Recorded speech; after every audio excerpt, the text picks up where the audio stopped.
Hello, Gemini. Welcome to the Plaid Sheep Oracle. For this round's readings, I've been pulling a card from my Artist's Way creativity cards. The Artist's Way is a book written by Julia Cameron, and if you don't know it, it's a kind of a workbook, and it's meant to help people reinvigorate their creativity, their artistry. And it isn't just for people who think of themselves as artists or for people in professions we think of as creative. It's for everybody because all human beings have a creative nature. And that actually brings us to your card, which says your true nature. And it has these lotus flowers on it. So the nature of lotus flowers. In spiritual circles, people often point out that lotuses grow out of this muddy,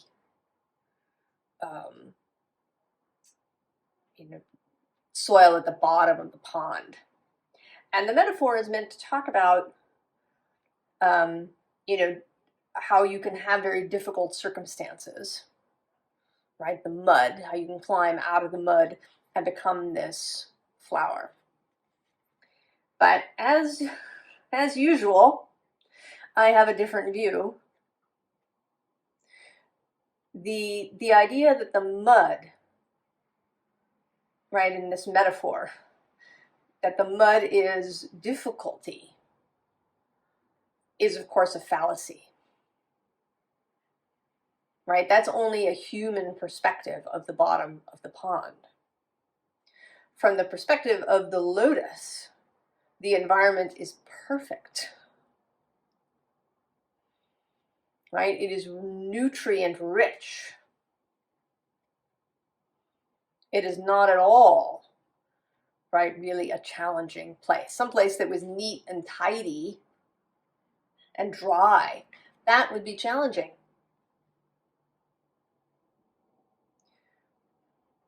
So there's something here about seeing perhaps what's really there,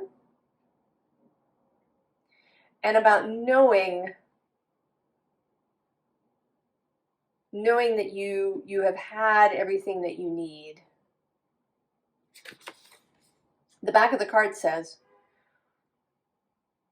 and this is all of these cards, there are quotes from the Artist's Way book. The question, are you self-destructive, is asked so frequently that we seldom hear it accurately. What it means is, are you destructive of yourself? And what that really asks is, are you destructive of your true nature?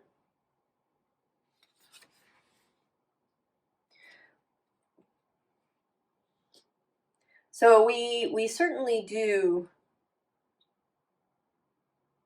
impede our true nature in many ways. We wear costumes and masks, and we make choices and do things that are against our true nature because we think we have to or we're supposed to.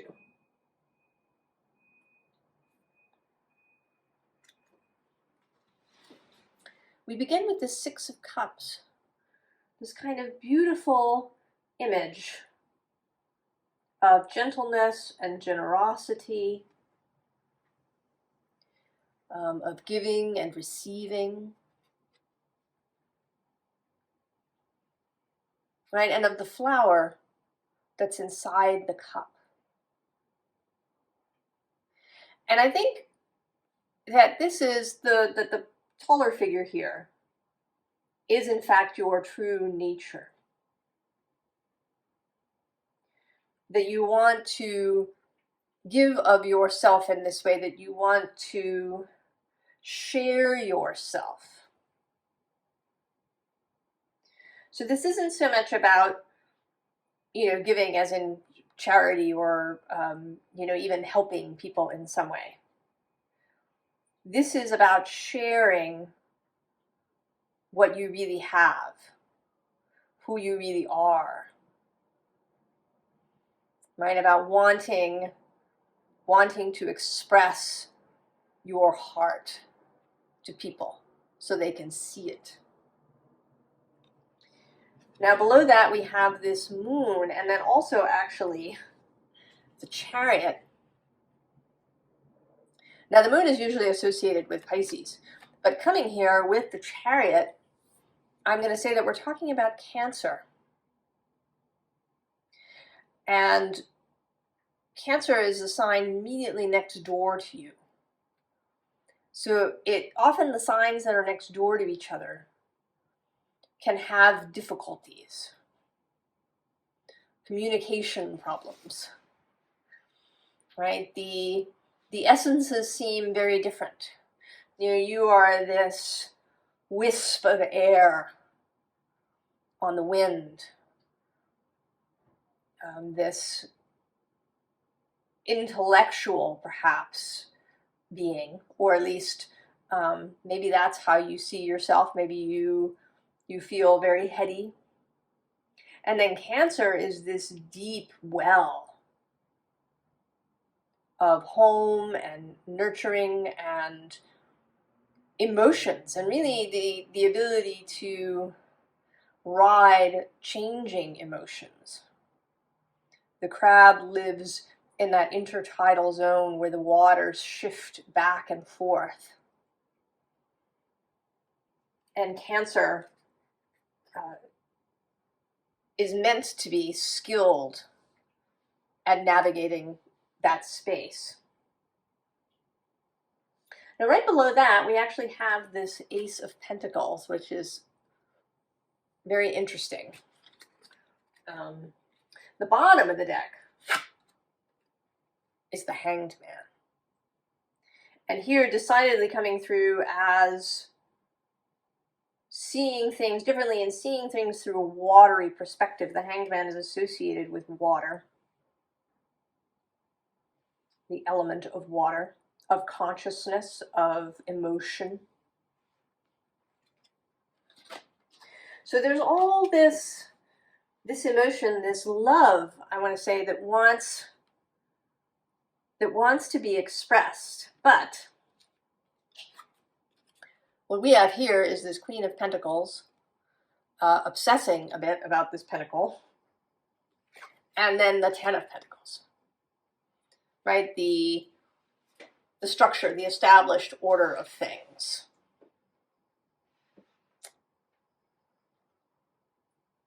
So it may be that your creativity and your true nature in that realm has been stifled by all of this pentacle energy. Maybe by the way that you were raised, maybe by a need to have a certain material structure or certain material rewards, and that's kind of a primary focus. Or that there needs to be, I almost want to say that it's less about that and more about like building a legacy, right? Building something that can be seen.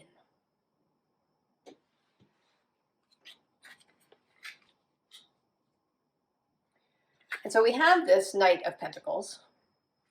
Right behind him is this Knight of Cups. And I think the Knight of Cups wants to get the attention of this Knight of Pentacles. Wants to change this Pentacle Knight's focus. Right? Wants to hand him this cup. Let him drink from this cup. Right? This cup.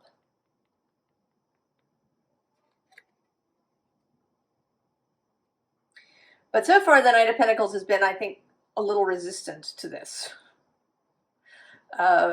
really focused. And it's interesting because I just did the Virgo reading, and that was about being focused, over-focused on productivity.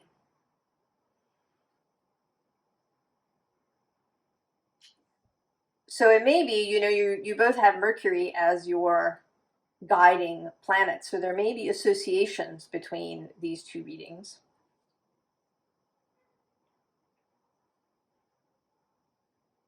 And this Knight, the Knight of Pentacles, is Virgo's card, while the Knight of Cups is the Pisces card. So I feel like there's something there, and I don't know, maybe it has something to do with Mercury's recent retrograde.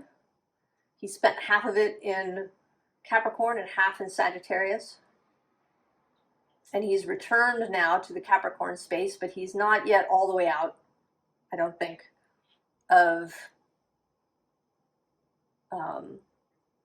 his shadow. And another interesting thing is that when he exits his shadow, he's going to meet the asteroid Quaoar, which I also talked about in a reading. That is an ancient tribe's creative force deity.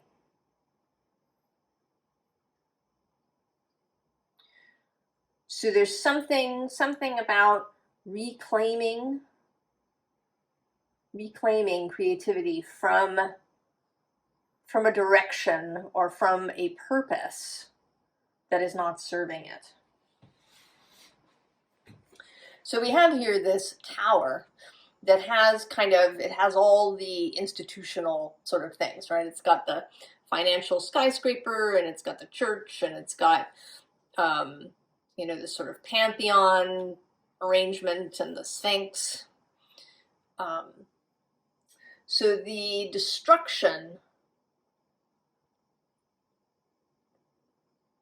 of institution, of the box, tearing down whatever you think you're supposed to be doing. You know, maybe you think you're supposed to make X amount of money, or I think more appropriately that you're supposed to build something of X grandeur or X effect in the world. Because that can be a thing too for people, that they really want, right, the desire to create great effect in the world. And below this we have the Seven of Swords, and then actually the Chariot repeats. So the Seven of Swords being, you know, often, sometimes self-deception, or the ways that maybe we manipulate ourselves, or the ways, I think here, that we may hide our true nature. And maybe this is, right, this is kind of a Gemini thing, right? Having lots of thoughts, right? Maybe maybe you have lots of irons in the fire. Maybe you have lots of interests. There's something where there's a lot in this intellectual air sphere, a lot of something that may be helping you to not look at this dissonance that you've got going. And then the Chariot repeating below that. And we're sort of continuing this process of cards repeating themselves, and right, both as a sense of emphasis sometimes, and then also showing the different facets of the card. Here I think it is an emphasis on this Cancer space. And here with lions. In all the other readings, Leo has shown up. And so I think he is showing up here as these lions. And Leo is, I think, the astrological sign most associated with creativity, with artistry, especially artistry in a public way, right? Both the ability and the desire to display what you have done, to have the capacity for lots of people to come and see what you've done. The bottom of this deck, the Six of Cups repeats. And here, right, with this teacher-student thing, we have Merlin and Arthur here. And maybe the idea that some of this, that you learned some of this when you were a child, which certainly wouldn't be surprising, yeah. That you learned that you needed to achieve in a particular way. And that could be because, that's the only way that you're successful. And it could be because it's the only way you'll be safe. Right? You have a good job or you have a good business, right? So that you're safe.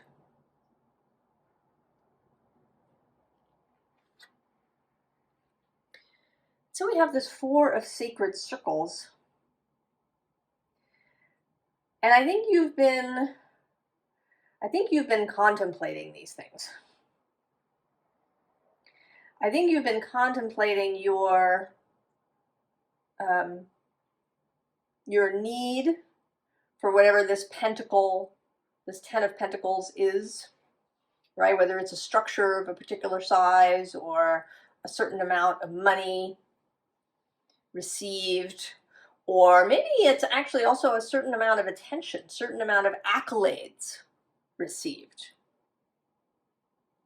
Right? If we see this shower of pentacles as, good reviews or, right, the number of fans that you have, right, the greatness of the effect. And I think you've been sitting around contemplating this.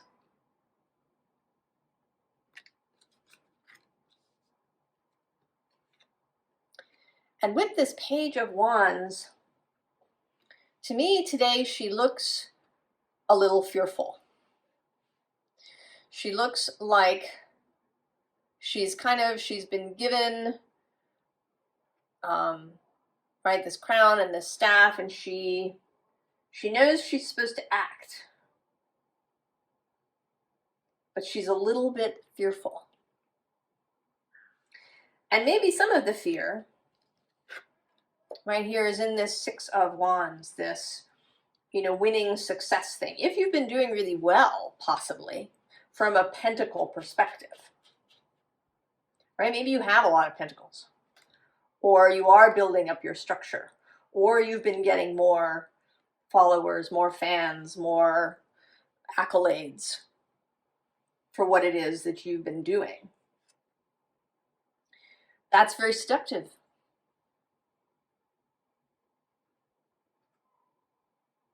It's very seductive. And actually, the two cards that were on either side of this deck, one is Work and Play, which says most of us harbor a secret belief that work has to be work and not play, and that anything we really want to do, like write, act, dance, must be considered frivolous and be placed a distant second. This is not true. So that can be, right, that what you really want to do, this cup that you want to show to everybody, is something, deeply creative and artistic, perhaps. And you've been doing something, much more logistical in nature. Or it could be that it's just really different. Maybe you've been writing very serious novels, and what you'd really like to do is to write a comedy or a romance or a fantasy novel.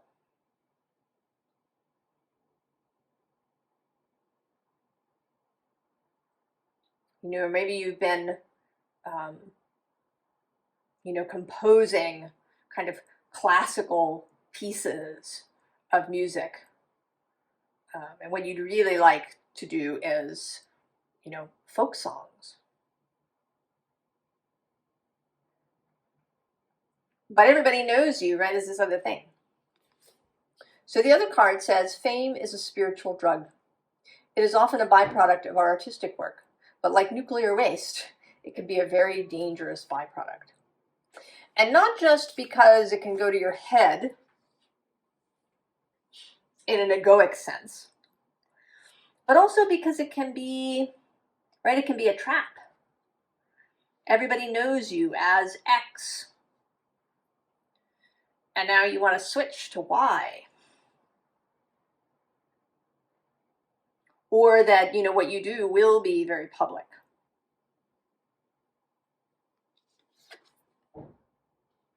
So we have this Judgment card. And I want to say that this is your, right, this is your wider self, your true nature. That is headed out, reaching out into the liminal space, into the source space, into the quantum space. And then maybe this has been happening at night when you sleep. Or kind of, right, in your subconscious when you're doing other things.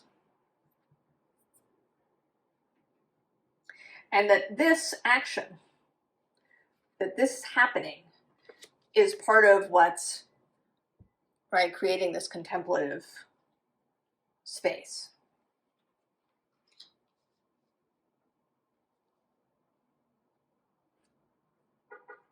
So we have the Magician. He is associated with Gemini. Here it's a little bit of a callback to that Merlin Arthur thing. In this case, you, right, you as the Arthur figure grown up. Ready to do magic in your way rather than the way that you were taught. And below we have Leo showing up again with the King of Wands and leadership. And below him is this Nine of Swords fear that he's kind of given the side eye. Right? And so I see, right, these two are kind of the same figure, right? Merlin and the King of Wands is the same figure as this true nature wanting to be revealed. And then this fear, right, is the falseness.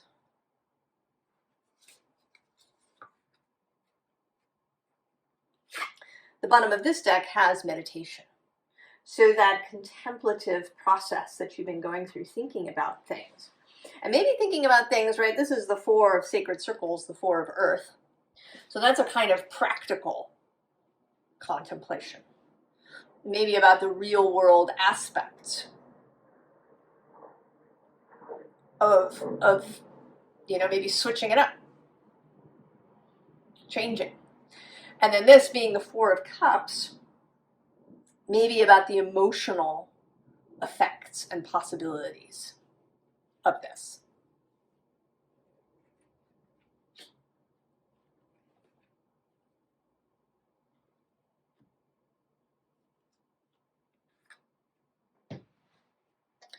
And so we have resilience. Kind of coming, right, coming to the end of your patience, the end of your ability to maintain the costume.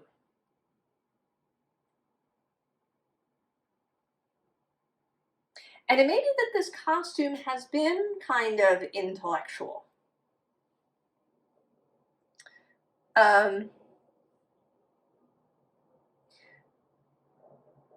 You know, this kind of, I want to call it a sort of 20th century or 20 and 21st century kind of intellectual view that sometimes includes a bit of cynicism. It wants to, remain distant from emotion. It wants to be very realistic.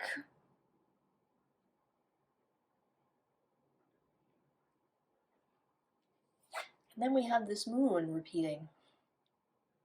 This lovely moon, right? The flowers coming back. And maybe that's just not you. I mean, I don't know, it may not be any of us, but maybe you don't want any more of that.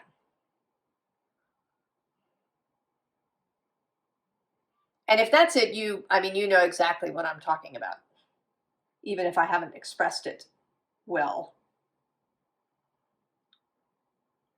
Right? That kind of detached, intellectual pose.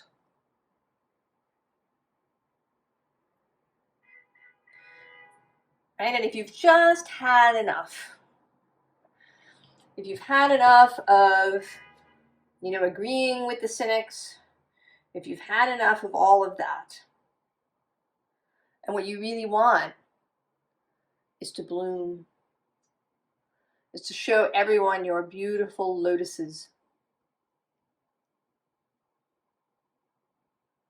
to be kind, to be generous, to be flowing, to be optimistic and open and undefended.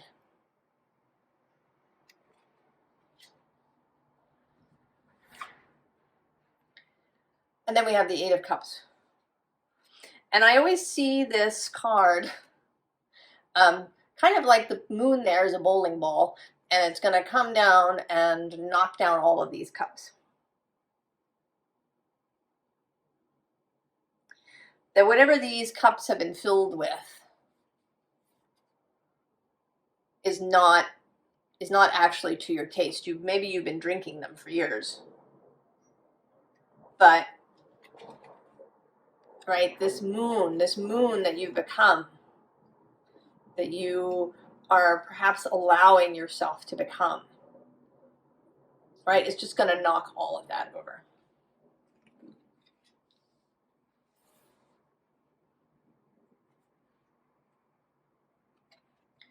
Horse.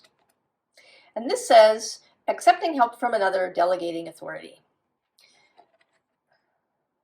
So there may be, the sharing of this. Also the horse being a symbol of freedom. Because right below this we have letting go. And then we have trust.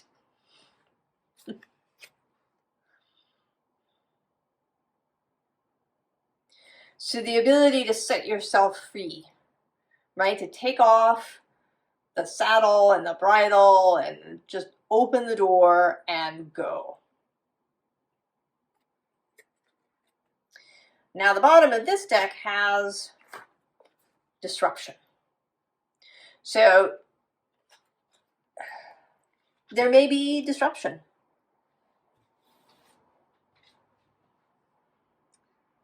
But I don't think that it has to be overwhelming. I mean, the tower has appeared, but I think that you absolutely have the capacity to manage this so that it doesn't have to be a tower event. And getting help from other people may be part of that. We do have the Fire Fairy, creative action, optimism. And then we have love showing up. And risk. And seeing risk in a more exciting way, right? That this is an exciting risk, right? It is a risk to change up what you've been doing. Whether it's to change art forms, right? From serious fiction to fantasy novels. Or if it's taking up selling, paintings, right? Just starting to sell your own paintings. And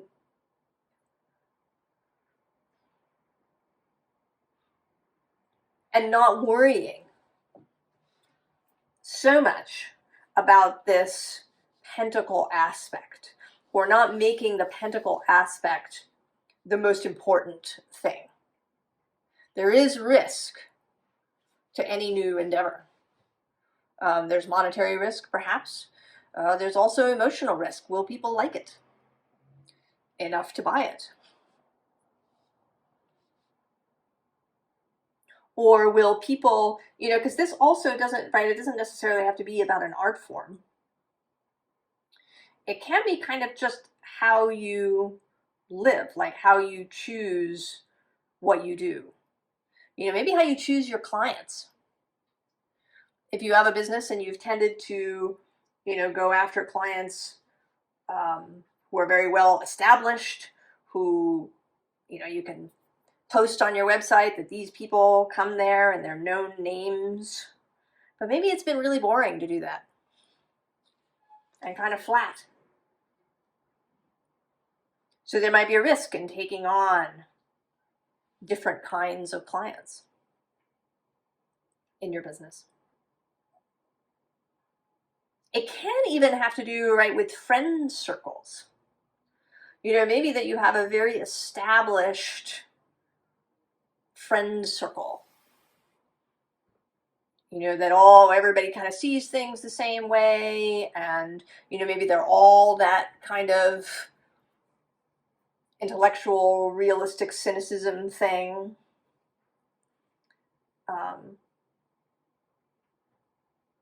Detached. And I totally know about that because I spent some time in that place when I was younger. It has a lot of pull to it if you have an intellectual frame. And maybe this, right, it's not really working for you. I had some friends, and I would say they were good friends. They had been supportive during a difficult part of my life. But I found that when I was with them, I kind of didn't like who I became a little bit. I didn't like how I felt.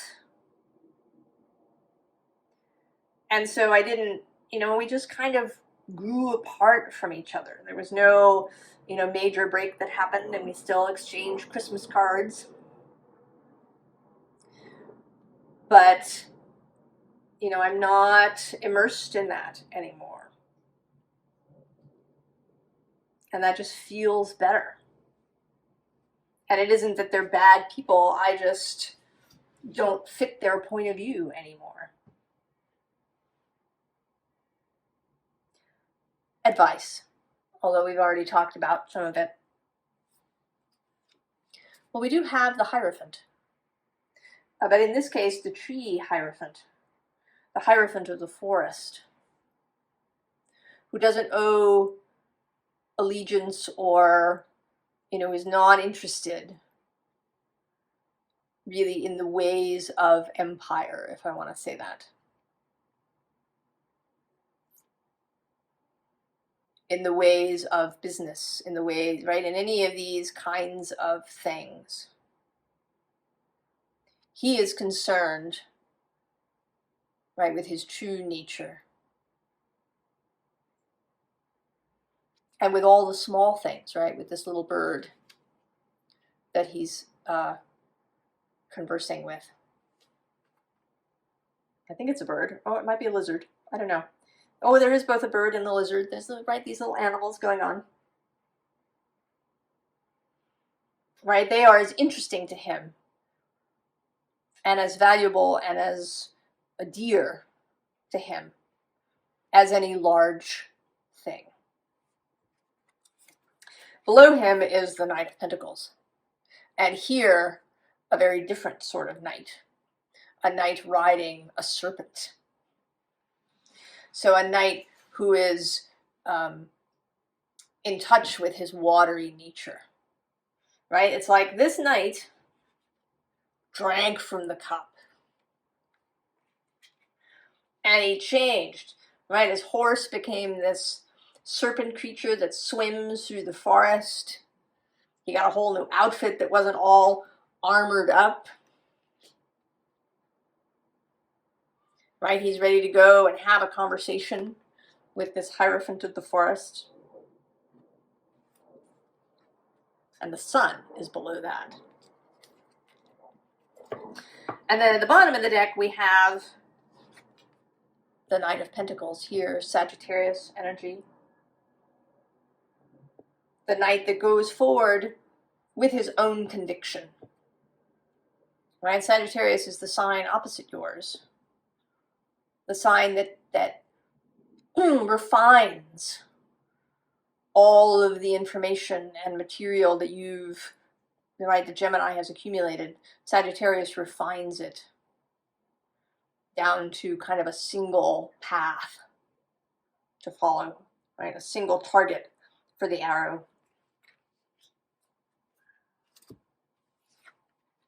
And then Judgment, repeating, calling you with sound, calling you with butterflies. Right, and she is kind of liquid here too.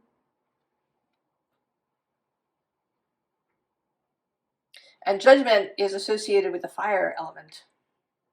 So there's a lot here about fire. Fire and water.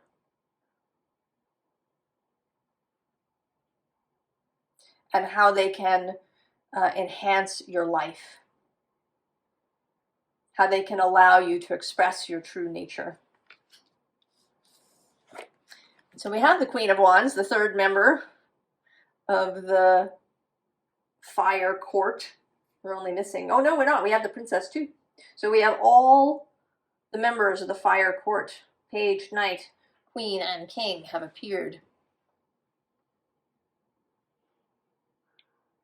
Right, they are the standard bearers of creativity and artistry and inspiration and following your heart and exploring, doing your own thing. And doing it, right, in this cup-filled way. You know, this isn't a seeking after fame, egoic kind of fire, right? This is the fire that seeks to give, to share with others, to share this, you know, perhaps loving perspective that maybe you have.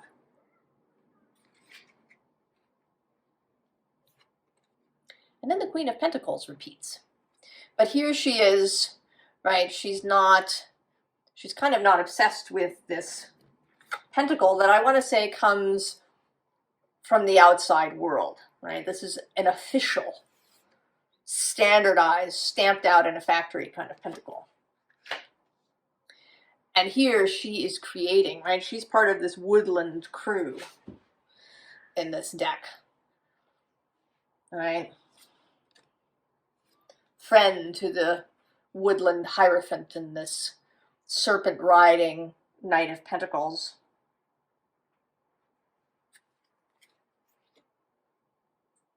Right, creational. She's kind of the,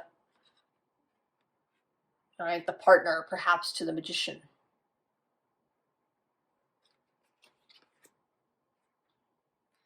Often people talk about, right, like this King of Wands and Queen of Wands as being the power couple, but I often think that it's in combining different and maybe disparate elements that you actually get a power couple. So Wands and Pentacles coming together. And this could be, since it is coming up, it's possible that there is somebody in particular with whom you could create. Whether it is romantically or artistically. Somebody who complements your skills.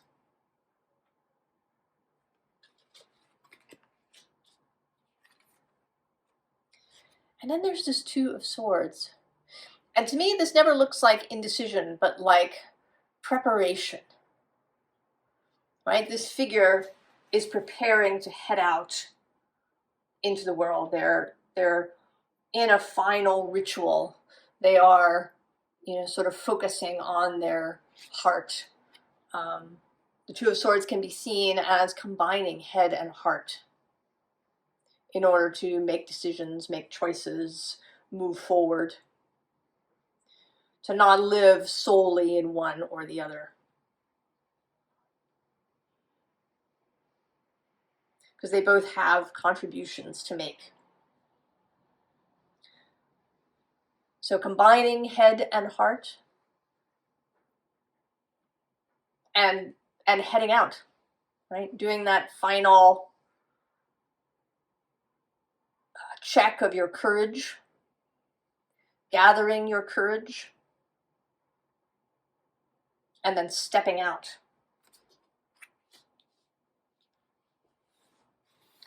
So Gemini, revealing your true nature, rejecting goals that aren't really for you, reprioritizing what is the most important. And I would stress that I don't think this means, right, that you're going to be living in poverty or rejected. This reading does not suggest that at all, right? Especially with all these court cards, this sort of monarchy, right? And both the queens of fire and earth coming out for you. But that may not be, right? Your bottom line may have a different label on it.